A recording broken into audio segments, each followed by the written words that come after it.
think one thing which is quite good to test out, if you have like a few theories about what people are really going to find interesting about you, just use social media as much as possible, because you can just see what people resonate with. You open up analytics, you can see how many people have shared each post, how many people have saved it, how many people have commented. So if you've got like, I don't know if people care about the fact that I'm sustainable, or the fact that I'm black owned, or the fact that the product is just amazing. If you've got all these things where you're like, I'm not sure what people are really resonating with, just do posts about all of them and just see what the response is.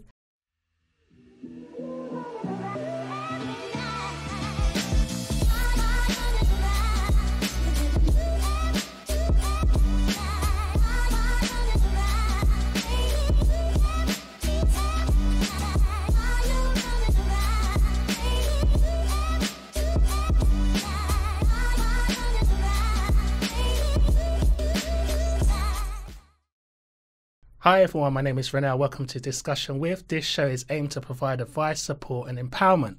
Now today's amazing guest is a business owner who has been featured on the Forbes, Sky News, BBC, Stylist, Glamour and much more. She is the co-founder of Jamii, which is an online marketplace where black businesses can advertise and sell. Please, everybody, welcome to the show, Khalia Ismain. Oh my God, that was such a great intro.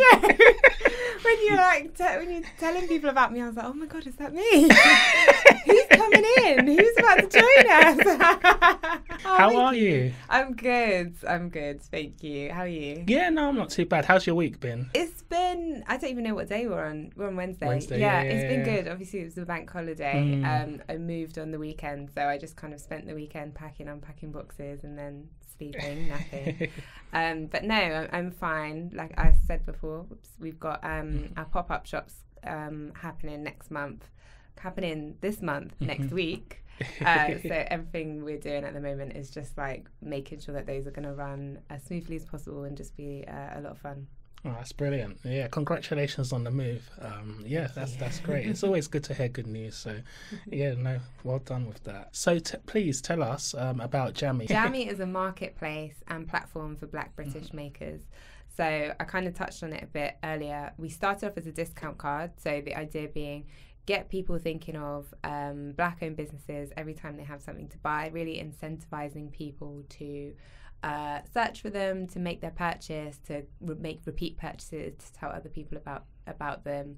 And just the reason why we thought it's important to kind of give people an incentive is because we wanted to actually make sure people were doing it and doing it on a regular basis, because, you know, you do have sentiment, which is amazing, but just making sure that, you know, when people have got busy lives and they're on autopilot, that they are still thinking of black makers alongside, you know, let me just go to like Amazon, or let me go to, you know, wherever or it might be. Tesco's or wherever. Yeah, exactly. So we started off with that, and then as time went on, we kind of obviously gained a lot of feedback from our customers, from the businesses that we worked with. We launched an online marketplace, so everything was all happening in one place. It was like single checkout for customers, discounts got automatically applied, everything like tracking was a lot easier, and it also meant for us we could have a lot more oversight over everything. And then for the guys we were working with, we started doing a lot of workshops, we started doing a lot of like behind the scenes kind of support, just making sure that they had everything that they needed, they had access to resources and things like that.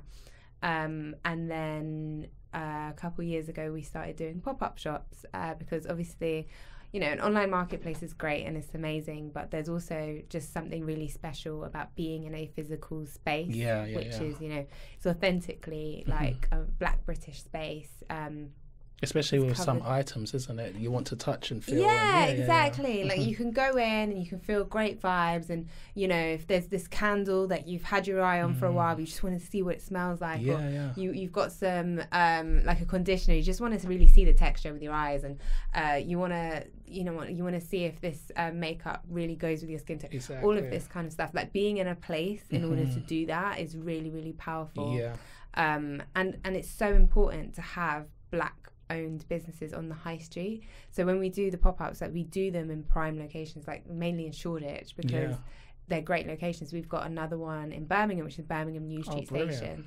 Like Black British brands absolutely deserve to be represented in high profile, accessible locations, and that's something that's really important to us. So what was the light bulb moment for Jamii? Like, what made you think, yeah, this is it?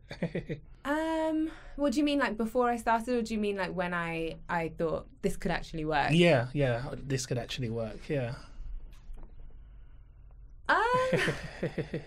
That's a really good question. I think there's been a couple, actually. I think on our launch night, like a lot of people came down, and it was a lot of people I didn't know, and that for me was like a light bulb moment, because it was like people have come down off the strength of what it is, not because of like personal relationships.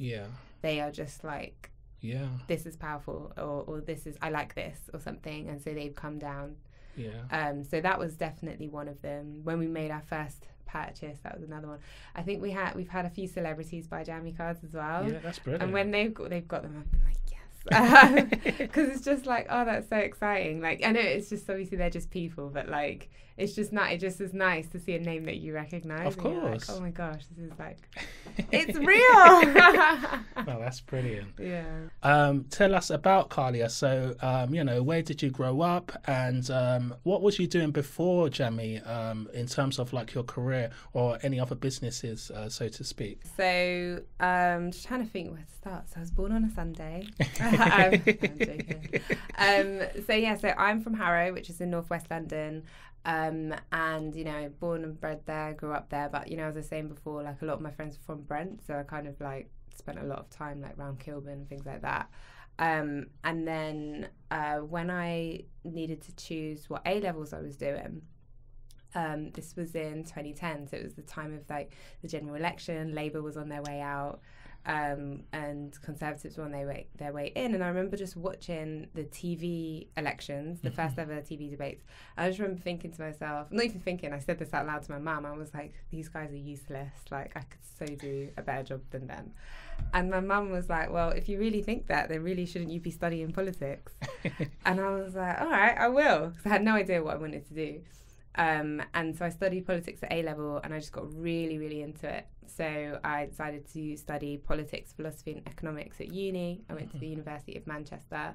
And it was a good enough degree. It was not as interesting as I was hoping it was going to be.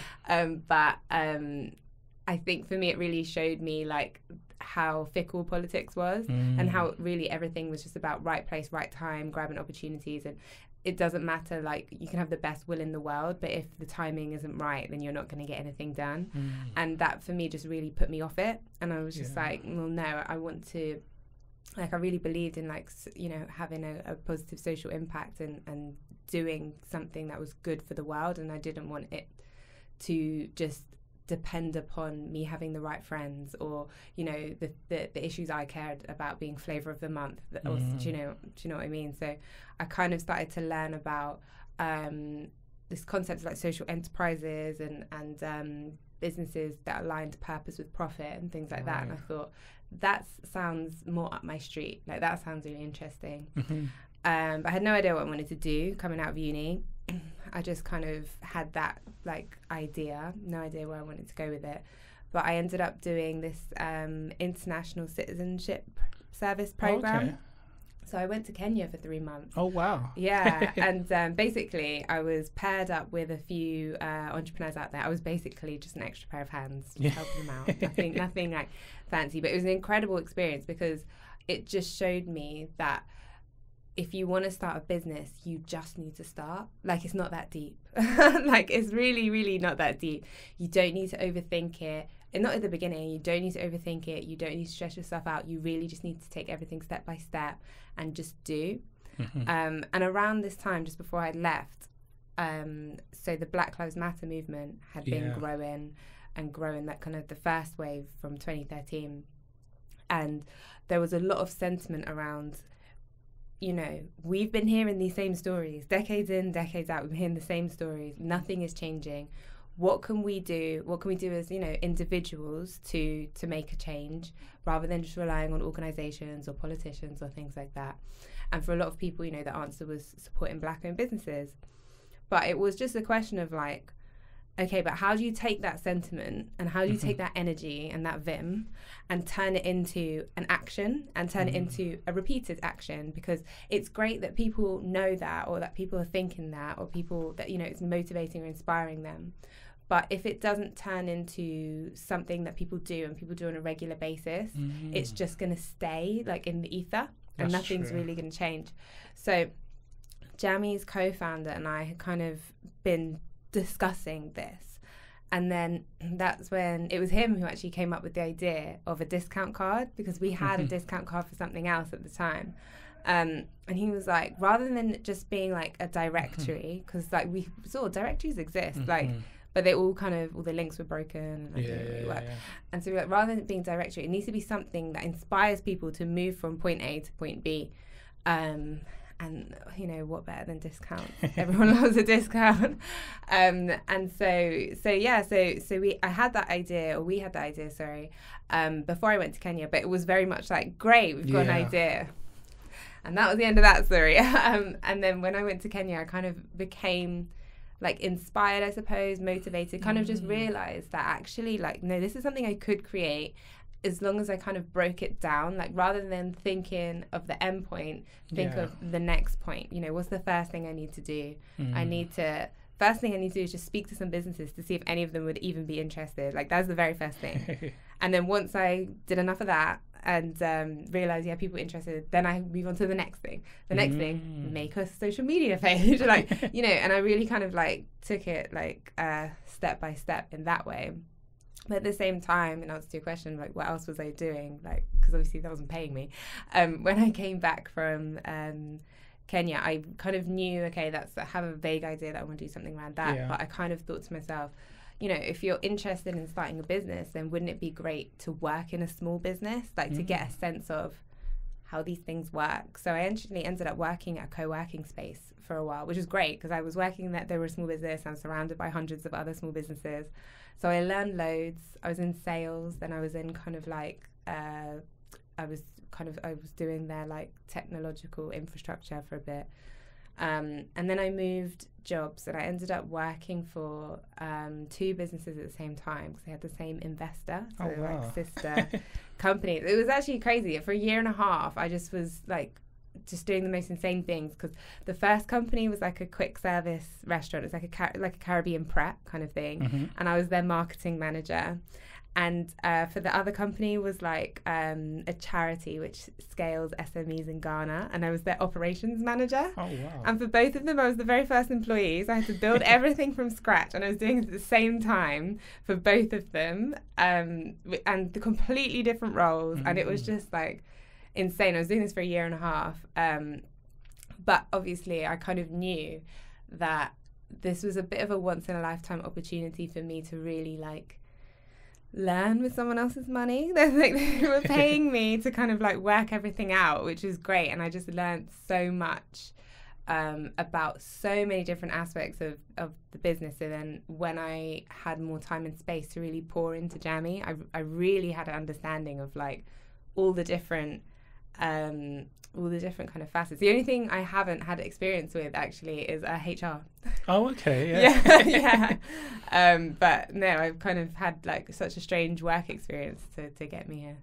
Wow. Do you know what, actually, I'd like to touch on that quickly. I think that is really, really good advice. The second part I actually didn't think of myself, but that's definitely something that I'd like to, advise the youth in terms of that. The first thing you mentioned was, if you want to do a business, just start. Fantastic advice. Yeah. And like, it's not to say, okay, yeah, I'm gonna start, I'm gonna get like a £500,000 loan, I'm gonna do all this. Yeah. But what we're trying to say is just start within your means, and calculated risks, financially as well is really important.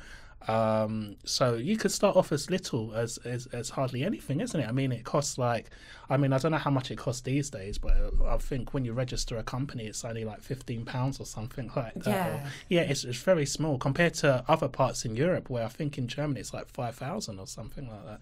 So, so there is opportunity, and with social media, it's free, Instagram, and you're going to make mistakes at first, but it's all about not looking at it and dwelling on it as a mistake. Look at it as a lesson. Take in the lesson and then move forward, isn't it? I'm sure you would agree.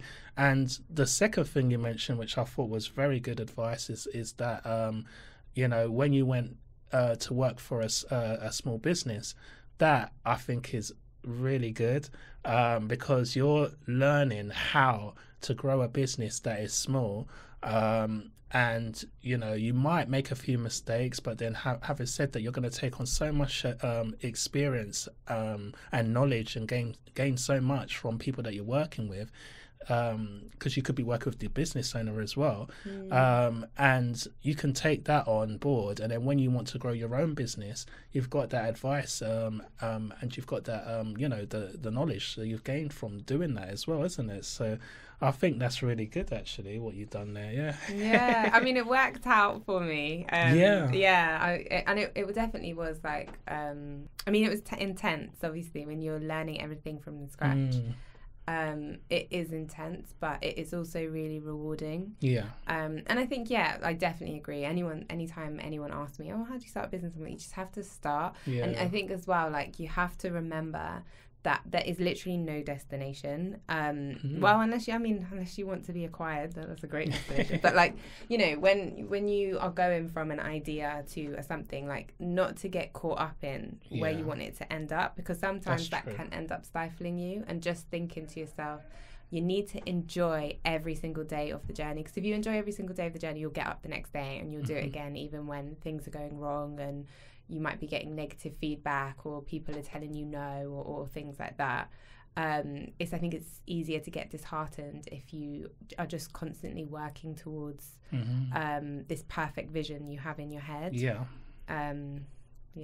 things don't always work out that way. What would you say, advice to like any young listeners that are looking to start their own like online business? How did you get the attention, so to speak, in a way, like with media and stuff like that? So I think for us, our story has always been something that people have resonated with. So when it comes to PR, you absolutely have to just send 1 million emails and you will get like 900,000 non-responses or whatever it is. And like that was, and you just have to accept that, like that is just how it is. Sometimes people won't reply, or sometimes people read it and think not now, and things like that. So what we did, or what I did at the time, was kind of really craft my story. So like which only comes from practice. Like you have to really refine it and really kind of understand like where people, like what people are finding really interesting about you. And so that comes from just speaking to people, like, if you're at a marketplace or you're just at a networking event or something, when you start to speak about what it is you're doing, what do people really resonate with? And that just helps you kind of, when it comes to crafting like your press release or like a pitch to get featured in an article or whatever, like just helps you to kind of like make sure you're hitting the right bits and cutting out bits that people just don't really care about. Also with PR, it's a huge research job. You have to make sure you're emailing the right people at the right time about the right story. So so that's the other thing true. As well. But I think, and it's a lot of trial and error. I think one thing which is quite good to test out, if you have like a few theories about what people are really going to find interesting about you, just use social media as much as possible, because you can just see what people resonate with. You open up analytics, you can see how many people have shared each post, how many people have saved it, how many people have commented. So if you've got like, I don't know if people care about the fact that I'm sustainable, or the fact that I'm black owned, or the fact that the product is just amazing. If you've got all these things where you're like, I'm not sure what people are really resonating with, just do posts about all of them and just see what the response is. Or even just using Facebook ads is like a good way to like amplify things. And I don't even mean spending lots of money. Just spending a small amount of money will still give you the answer that you need in order to understand which parts are really interesting, which parts you can double down on. But I always say absolutely utilize your networks, because when a business is brand new, people don't know it. People don't know it, people know you. And so you have to lend your personal reputation and your personal legitimacy to this business that you're starting in order to kind of get it off the ground. So absolutely be WhatsApping everyone, be putting it in all the Facebook groups, in all the Slack channels, across Twitter, across all your socials. Like, it's not beggy, it is business. Like, you have to tell people. You have to tell people, because it helps people trust this brand new business that's just started. That's true, and as time goes on, like, people, like, you will kind of become more disassociated from it, so that's fine. But if you're thinking, especially if you're thinking about building digitally, that is something that you should really kind of make sure that you just make the most of, because like people will tell other people who'll tell other people. And I know some people aren't so comfortable about kind of being the face of the business, which is fine.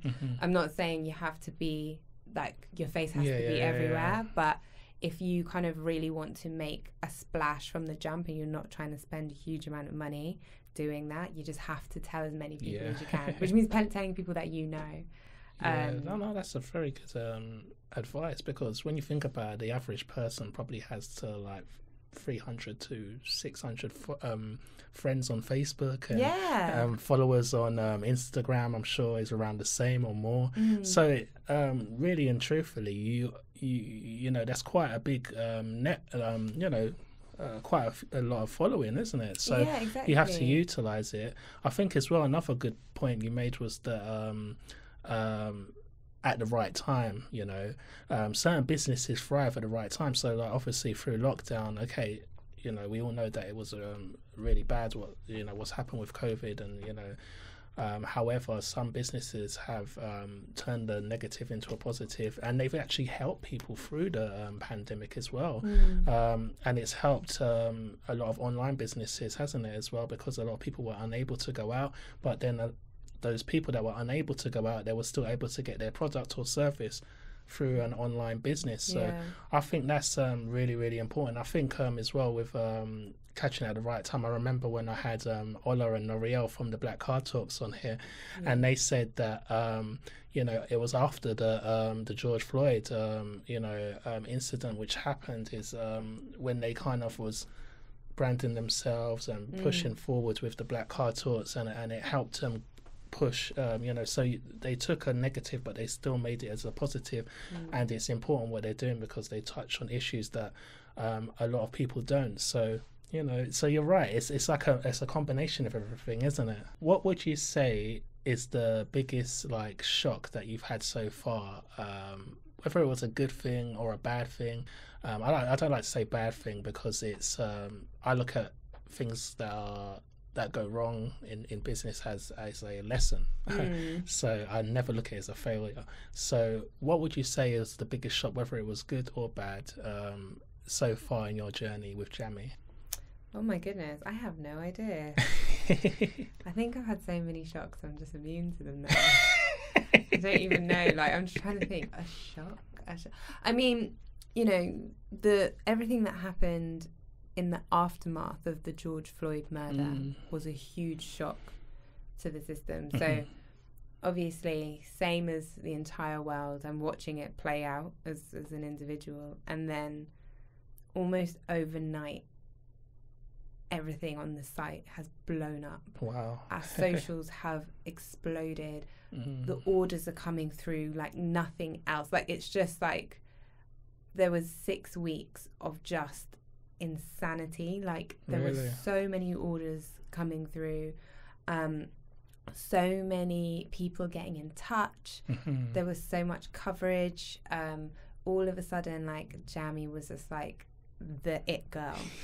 Like, and it was so strange because obviously on the one hand it's like, oh my gosh, like the business is growing at like an insane rate, yay. And then on the other hand, it was quite emotional because of why it was happening. I'm still an individual, still taking all of this in, and also because I know for not everyone, but some people were definitely using like their purchases as a way to kind of like buy themselves out of their whatever guilt they might have felt, or like whatever kind of they were kind of using it as an emotional response, which is fine. But then, like, you know, when they follow it up with like like messages and DMs and stuff, which are kind of like quite intense. Like, you know, you're getting like 100 messages a day from people, you know, asking us to point them in the direction of this, or asking us what more they can do to help, and like all of this kind of stuff, which obviously was really lovely, and it's not a complaint at all. It was just so overwhelming. It was so emotionally draining. Like every day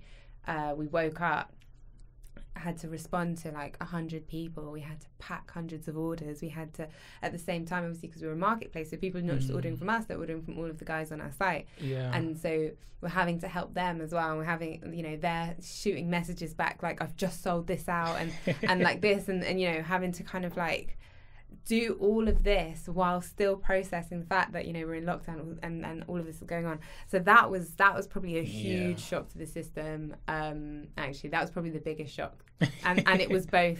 It was you know, it was all of the adjectives. No, that's brilliant. No, thank you.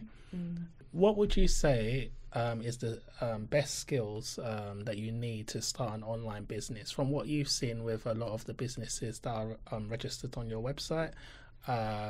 You know, what type of skills do you think you need to thrive having an online business?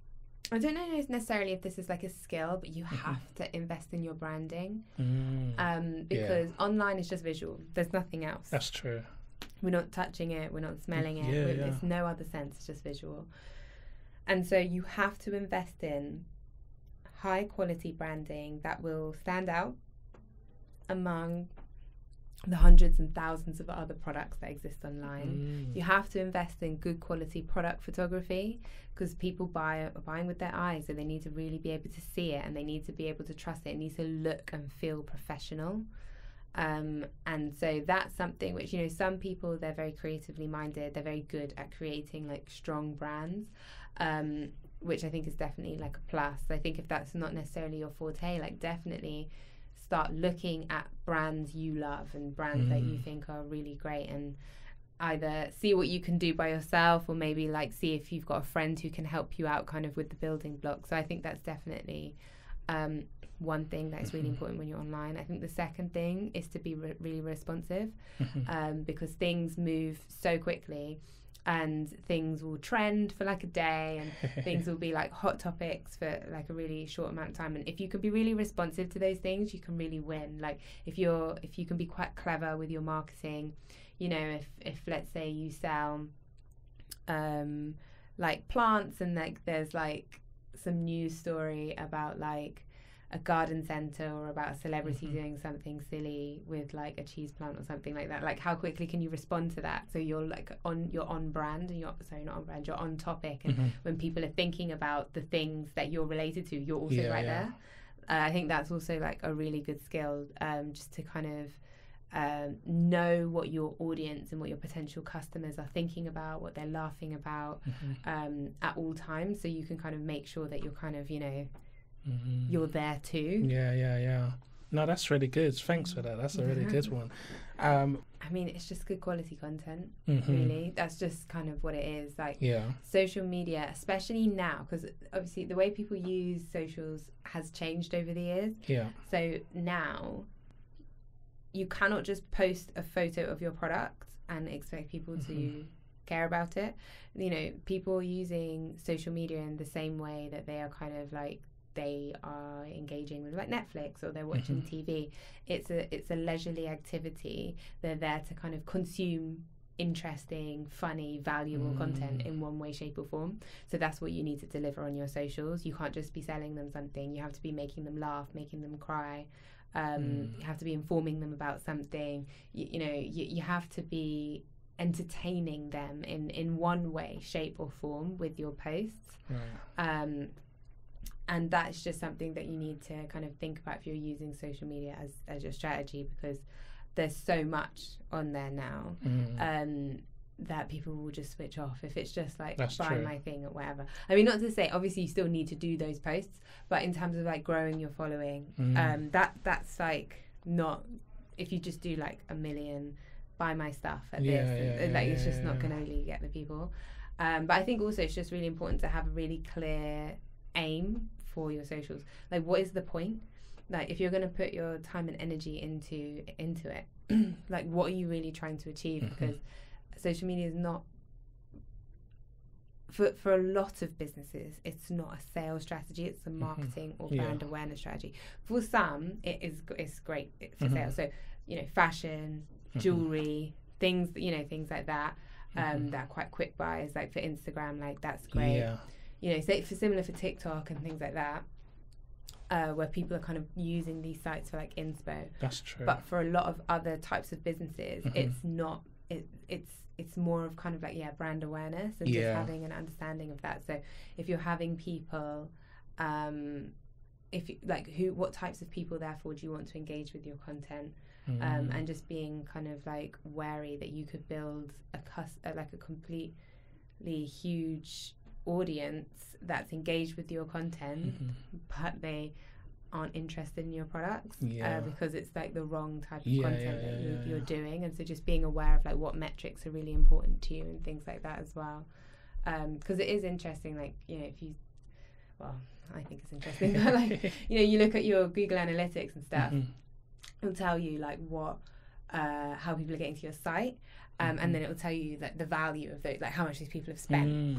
So socials for a lot of businesses will always be quite low, because when people go onto Instagram, most times they're going onto Instagram to enjoy, they're not going to spend. That's right. So people don't tend to go from Instagram or Facebook or wherever to a company's website to make a purchase. That's generally not what happens. Instead, people enjoy, they see your content, they're like, oh, that's funny, or that's great, or wow, that looks amazing, and then later on they'll Google.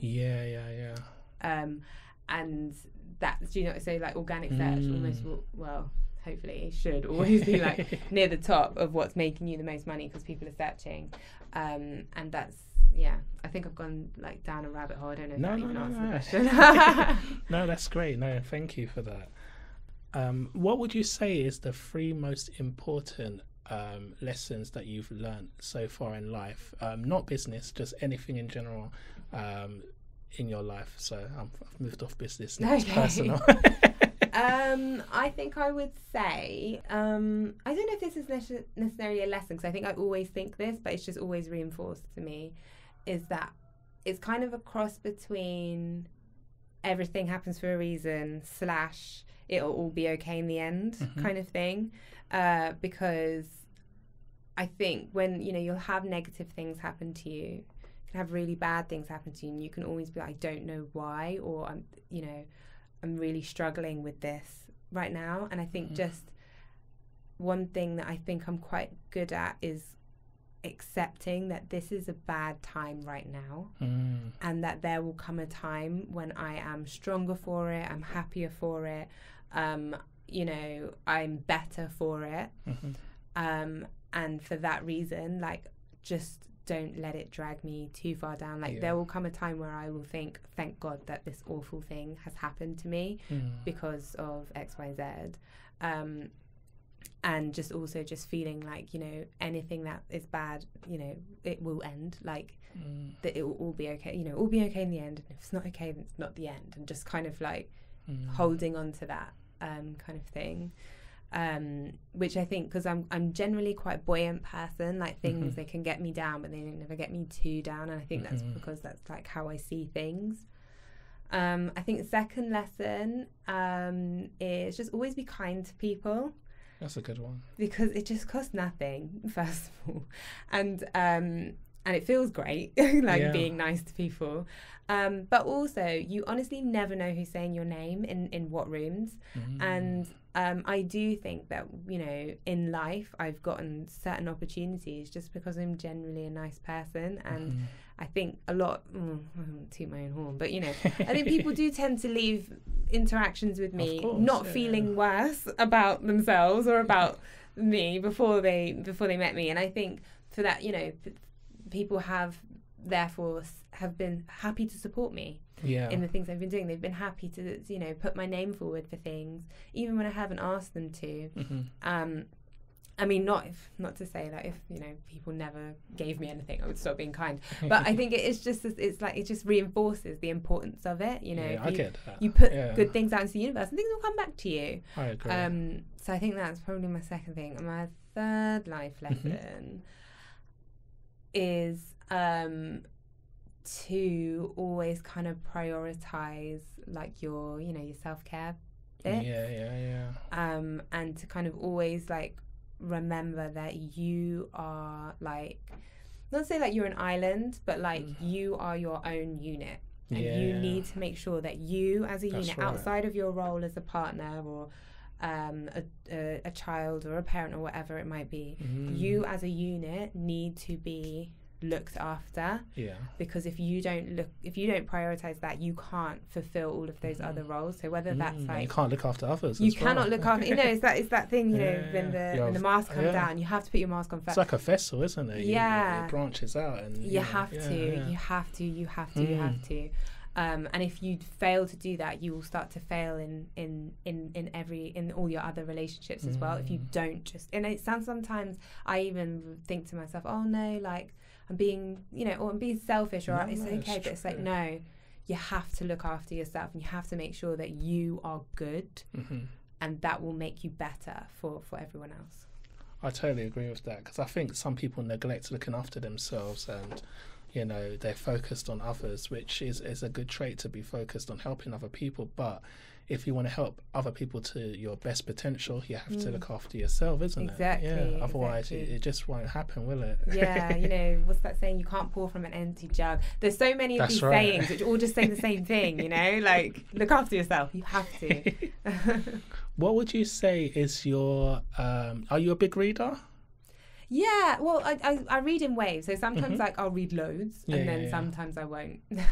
All right, then. What would you say is your favourite book that you've read, or if there's one that you're currently reading that you would recommend?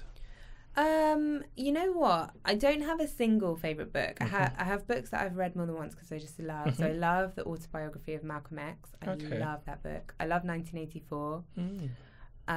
There's this book called Society Within by Cortisha Newland, which I discovered it when I was like 14. I really like that book as well. I like I really like Black British literature. So that's one of them. Queenie is a book that I quite liked. I was gifted Girl, Woman, Other the other day, 2 years ago. I like that kind of stuff because it feels like very relatable as well. But then I also have like loads of books on like politics and economics, which I also, when I was younger, I just like consumed so much of it. So I don't have like a singular book that I would say, this is definitely my favourite, but because I read around a lot of topics. But my favourites are kind of like around history.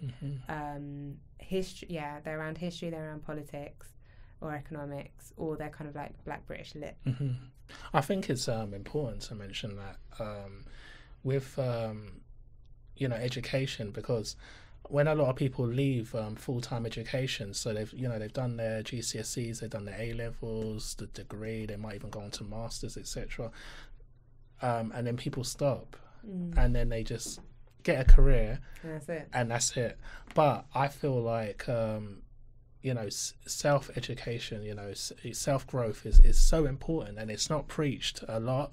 You get people online, they have a lot of people doing their things, whether it's podcasts or whether it's selling books and stuff like that, but I feel like it's not really spoken about, in the sense like they should really make it something that they do tell people about when you leave school, like if you don't go on to do university, etc. Self-growth is so important, and a lot of the top business owners across the world, they're proper into it. Self-growth is so important. It's important not even just on a business level.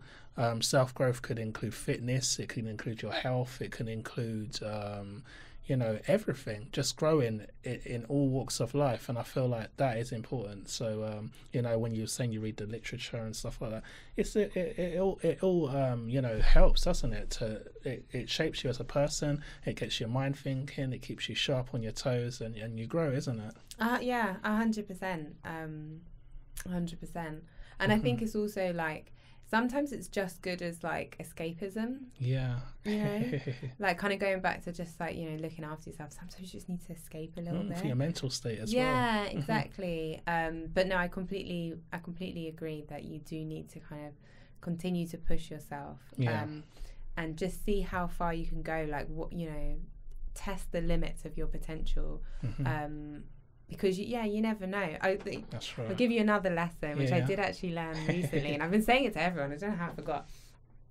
But like my fourth lesson is just that life is really long, and I mean that to say, like, you can actually achieve everything in your life. You obviously can't do it all at the same time, but you can really achieve everything. Like, life is so long. As long as you just you stay on the path of everything. And the reason why I say that, so like at Christmas, I was talking to my uncle. My uncle's recently retired, and his whole life he's been like sports mad. When he was a kid, he was like football mad. He like goes to all of like Sheffield Wednesday matches and stuff like that, and he always kind of stayed, you know, doing sports or whatever. And I was talking to him at Christmas. I was like, "What are you up to?" And he was like, you know, I play for England now, walking football. And I was like, what? And he was like, yeah, no, it's just one of these things. And I was like, oh my God, like if you had told like 10-year-old you would ever be putting on an England shirt for football, that is insane. And it just really crystallized for me, like, life is long, like any and every dream can be achieved if you just kind of stay aligned with the things you really care about. I mean, I mean, as he got older, he wasn't thinking to himself, I really want it. It was an opportunity that came up because he continued to be active. That's and because he was really into sports and he never quit on that. Yeah. So then now, by chance, the universe has like rewarded him for staying aligned and has been like, well, now you're going to play for England. And I just think like it's just nice to think that, you know, okay, I'm not a billionaire yet, but, you know, if I stay aligned, you know, maybe I'll make it when I'm like 60 or, you know, do you know what I mean? Because I think we always think of all these things that we want to achieve right now, but you really can, as long as you kind of keep walking your path and you keep walking the way that you really want to, you can definitely achieve anything and everything. But you're right, stay on your path, and that is actually, I've never heard that before, but I think that's absolutely brilliant because it's a mindset. And you know what, a lot of people, it's really dangerous actually, just saying, people always say life is short, and I feel like that's the actual, what you said is the reverse, but it's actually the truth, because what happens is you get into a mind state, and a lot of the youth listening, so you get into your 20s and then they get into, like, you know, you might be late 20s, early 30s, and you're like, oh, it's too late. And then you've wasted another like 70 years. Yeah. Why stop? I mean, you know, there's some people that have got into business much later. I mean, you get people like, look at Levi Roots on Dragon's Den. Yeah, you know, he started later on in life, but look at him now. He's doing very well for himself, and I feel like you know, and he went from one strength to another. You know, he started with the sauce, so it was in the supermarkets, then he had drinks, crisps, etc. Then he started up a restaurant as well in, you know, I think it was in Stratford or something. So you know what I mean? So it's like, life is short. They get to like 40 or 30, or some people even in their mid-20s, they're like, oh, it's too late now for education. I didn't go uni. No, it's not. You're only 25. Yeah, it's absolutely not. You know, the life expectancy, you'll be here until like 80. Exactly, yeah. Especially, but you have to stay on track with your, exactly, what's it, the self-growth with the fitness. Yeah, exactly. You got to stay healthy, you got to eat right. But, you know. But it's true, isn't it? I mean, it's crazy. It's not over till it's over. Exactly. Yeah. I think that's a good point you mentioned. So also I was going to ask you, where would you like to see yourself and Jamii in 5 years' time? Oh, I hate this question. Sorry, I had to do it. I hate this question. Everyone asks me. And you know what? And the reason why I hate it is because It's hard to predict sometimes. It's hard to predict. And I think with us, we're really good at going with the opportunities. Yeah. And see, so even though I have things in my head that I'm like, this is where I'd love for us to be in 5 years' time. It's the mindset of an entrepreneur, isn't it? Yeah, like it's one of those things. Of course, like everything we're doing. Obviously, I just want that to continue to grow. I want the marketplace to continue to grow. I want us to be one of the bigger marketplaces in the UK. I want us to continue to support more makers. We support we work with more than 250 at the moment. It would be amazing to kind of grow that into the thousands. And all of that, more pop-up shops and all of those things. But also, Jamii was not started to, make money and things like that, which obviously, don't get me wrong, it does. And, you have to make money to keep bills on. But it was started for a social purpose. It's for that reason that I'm like, if the opportunities come, so we did a short film last year with Pinterest. And the reason why we did that is because when we looked at the data around what was really helping Black makers thrive, we realized storytelling was huge. Being really smart about how we tell the stories of the makers that we work with. And so that led us to creating a film. If you'd asked me a year before, where would you be in a year's time? I never would have said that. But it was just kind of being open to opportunities and really being close to what is working and what's not working, and not being precious about the specific routes that we're taking in order to get to the destination.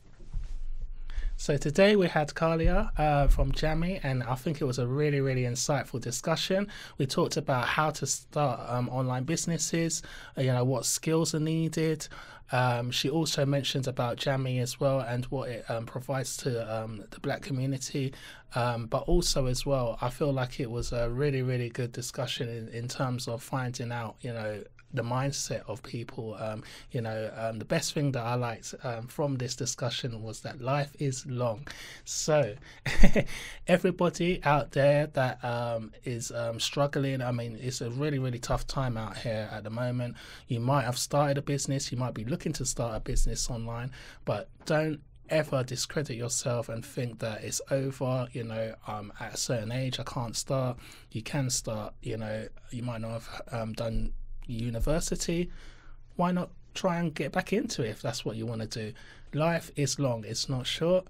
And also as well, what I thought was really interesting, what Khalia mentioned, was that being creative and just going for it. Start a business whenever you want. There's no if, buts, or when. When can I do it? What if? Or just do it. Because social media is there. You could build a website, you could start your own business, limited business online for a very little amount of money, and you don't need much to start. So, especially if you're doing a service, you could start straight away, so to speak, with little costs, just a website, social media, and your connections, etc., and then you can run with it. So I think that today was really, really insightful. Make sure that you check out Jamii online as well. I'll put all the social media across in the description box below, and you'll see it across the screen now as well. So thank you everybody for joining us on the Discussion With show, and I'll see you on the next one. Take care.